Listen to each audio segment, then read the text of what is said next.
there are 10 quarterbacks in this league better than Derek Carr. And there's 20 quarterbacks in this league that Derek Carr is better than. He's in a group of 2 or 3 guys we can argue about. Tannehill, Derek Carr, I like Carr. Matt Ryan, Derek Carr, I don't know. Carson Wentz, Derek Carr. He's not as good as 10. He's better than 20. And then we can argue about stuff. Dak's probably better, but he's in that class. But what he did last night is what Baker Mayfield could not do Sunday. Almost no time on the clock. He trails. Everybody in the stadium, including the defense, knows he has to pass. Boom, boom, field goal, overtime win. It's what Baker couldn't do Sunday. Derek had 37 seconds. Baker had 2 minutes. Baker had 2 drives. 3 and out on one, interception on the other. Derek had 1 and 37 seconds with a worse supporting cast and a worse offensive line. And Derek Carr did what top 12 quarterbacks do. This is what he said yesterday. The 99% of this league is paid to be able to lead a team down the field when they have a great offensive line, a great running game, a great scheme, and the defense has no idea what you're doing. That was Baker Mayfield Monday or Sunday. That's what you're paid to do. That's just being a guy. Talking as a sports host, you could just be a person. Get ratings. That's the difference. Derek Carr did what Baker couldn't do. 37 seconds. Baker had 2 drives. His final drive, he had 2 minutes. 1 3 and out, 1 pick. This NFL is not about just, hey, I've got a lead. That's why I always say about Alabama quarterbacks. It's easy when you got a lead. How'd Mac Jones look trailing? How'd Mac Jones look with not a lot of time? How'd Mac Jones look when maybe the other team had more good players than the team you're on? That's the difference. Derek Carr, every single human knew. You got about 3 plays, that's it, and you have to throw. Pin the ears back, bring them, linebackers drop, 6 DBs, boom, boom, field goal, overtime wins it. 435 yards, 2 touchdowns, the pick should have been caught, the receiver got a hand on it. But that's the difference between a guy and special. And Derek isn't as good as the top 10 in this league, you know who they are, and he's better than 20. He's in the argument with Tannehill and Matt Ryan and maybe a Carson Wentz. But, and by the way, most good quarterbacks above Derek Carr in this league, Josh Allen, Russell Wilson, Aaron Rodgers, Patrick Mahomes, Tom Brady, you know, the top guys. They're not asked to carry a bad roster. Derek Carr's asked to carry a bad roster. This is a 4th-place team. This team's going to finish 7-10. They don't have Denver's roster. They don't have the Chargers roster. They don't have Kansas City's roster. Derek's one of the only really, really good quarterbacks in this league. The other is Matt Ryan, who is asked to carry a suboptimal roster. So I'm going to defend him time and time again. I've said this. It's easy to have a great life if you're a trust fund kid. Okay? It's hard when you come from chaos and you have to carry parents or carry a brother and carry a sister and work in high school, work in college. Derek Carr may have the most dysfunctional front office in the NFL. Geyer's fired in the offseason. The GM's had multiple picks with. Gruden's crazy town. I don't know if he can coach anymore. Their offensive line's not as good as last year. The offense is basically carried by 2 guys, Derek Carr and Darren Waller, and they're both excellent. Waller's insane. But I love what I saw last night. I'm not saying he's as good as the top 10. I'm not saying he's Russell Wilson. That's not what I'm saying.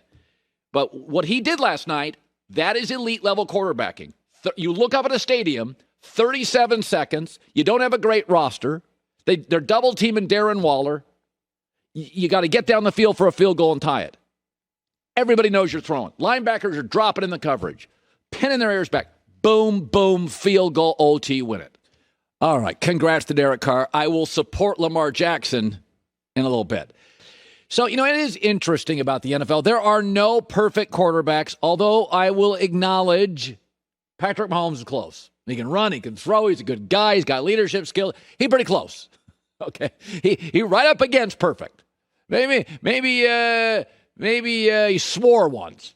He's right up against perfect. Everybody else, Brady can't move very well. Breeze couldn't throw a deep ball. Even the guys I like, Russell Wilson, ideally you wish he was a little taller. Sometimes he runs out of made plays and throws. Even the guys I like. But it's funny, Lamar Jackson, it's just him. His flaws I can't stand. He has an all-time winning percentage of 80%, and his passer rating is mid-90s. I don't know. That sounds good to me. I'll go on Google and see if that means anything. So last night, the knives come out for Lamar Jackson last night. So let me start with this. I bet the Raiders last night. I bet $50 on the Raiders. I won and have already spent the money on hair products. So I bet the Raiders last night. And I think the Raiders are a fourth-place team. Okay, let's contextualize it. There are nights, there are places where I can like a team for a moment, not long-term. Baltimore is better than the Raiders, but I didn't think they'd be better last night. And let's also say this. The Raiders' D-line was about as good as it's been in years. They had 3 sacks against Lamar. It was Monday Night Football in Vegas, on the road, travel cross-country. First time the Raiders had fans. The place was, I had buddies there. It was a zoo. And number 3 is Baltimore is a running team.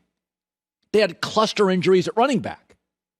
I mean, Lamar Jackson, should be noted, led Baltimore in rushing and ended up with a higher passer rating than Derek Carr, and I thought Derek Carr played well. So here's the thing. Lamar's a playmaker. He gets hit more than I'd like. He fumbles a little more than I like, but he doesn't throw many picks. Last year, 26 TDs, 9 picks, and he had 4 fumbles lost. So Lamar Jackson, you're all banging on him this morning on the fumbles. He had 13 total turnovers last year. And he's the most elusive quarterback, arguably, in league history. That kind of matters. By the way, Brady last year had 13 total turnovers. Lamar Jackson last year had 13 total turnovers. You don't bag on Brady's turnovers. Russell Wilson, 17 turnovers last year. Lamar Jackson had 13.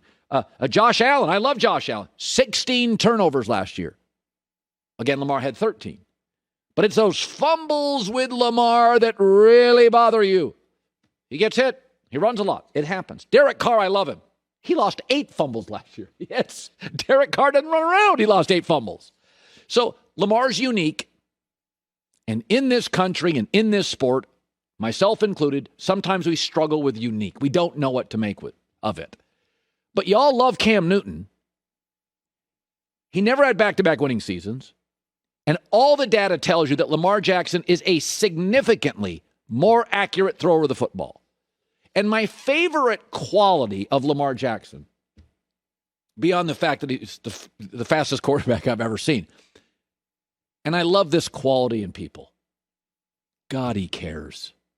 He cares so much.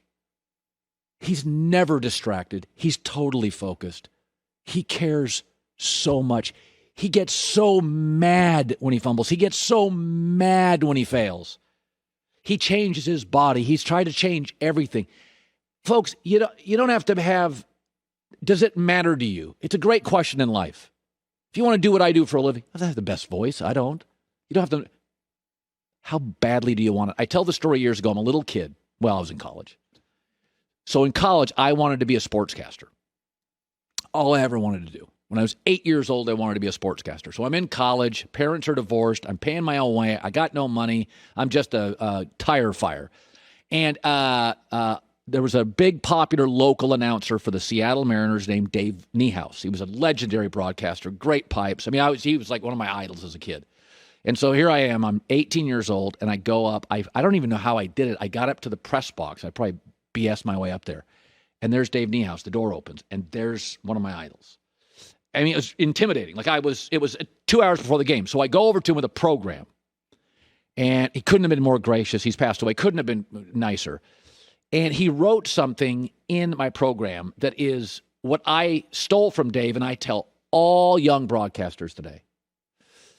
Dear Colin, if you want to sit here, you will. That's it. How bad do you want it? And I wanted it really bad. Lamar Jackson wants it so bad.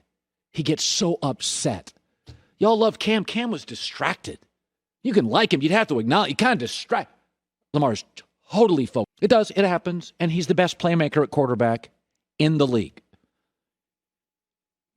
But it really bothers him. I watched that Green Bay quarterback this weekend. Does he care? 50-50 retirement.